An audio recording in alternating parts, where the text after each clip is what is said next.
my last video I tested clear inkjet vinyl to make these cool 3D printed coasters. This time I'm flipping the process, vinyl first then clear filament on top with the ironing settings enabled.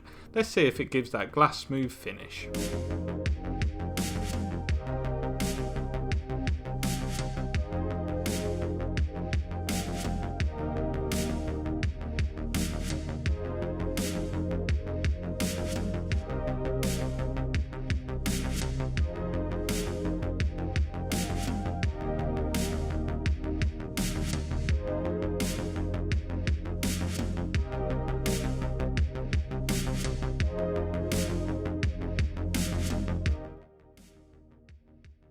And there we have it, 2 ways to combine vinyl with 3D printing for full colour coasters.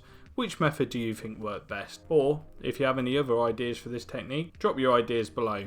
And as always, thanks for watching.